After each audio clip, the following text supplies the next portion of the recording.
Now we're going through the process of drag and dropping a DWG file to clean it. Once uploaded, automatically is filtered and cleaned through the app.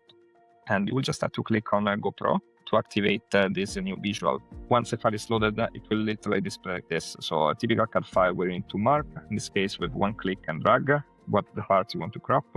And then you need to verify and check the dimensions. In this case, you can see that the scale is wrong. So you can just scroll through the different options and choose which one you want and correct. Now you confirm, and we are just in. First thing you can see on the left side of this bar with the selection mode at the bottom, draw, trim, and delete the top, and then several layers. These layers are the ones that are needed for the app. You can see there are many text boxes that you can switch off with one click. And then we're going through the process of marking what are the most important things. First, pillars, and then glass. So right now, pillars is not just single items like pillars, but also structural elements that cannot be moved. So now I can go through the process of selecting all of them.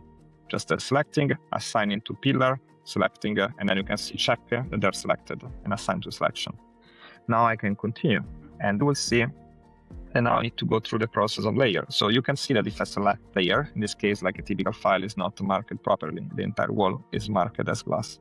In reality, only the single element there is glass. And instead of selecting one by one every single glass, I can just make a rectangular selection.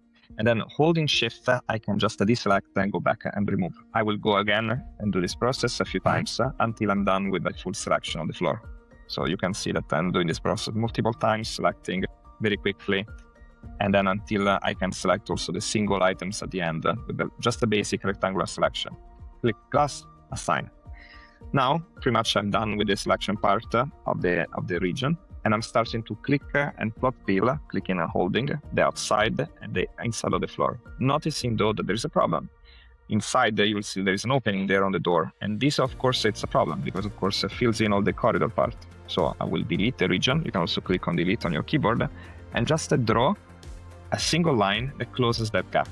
Closing that gap and filling in again automatically will mark only the circular part around the building. Now, click and holding, I can drag and position the new corridors that are just needed as a base. Of course, I can also adjust the width, just clicking on the circle and extending, and then just add the more corridors where necessary. So I'm doing this very quickly just to show you, but of course you can be more accurate and also adjust these corridors later on during the design of the floor.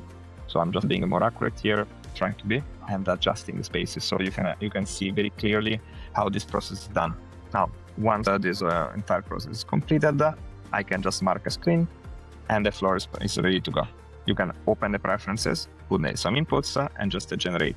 And you can see that automatically everything is recognized.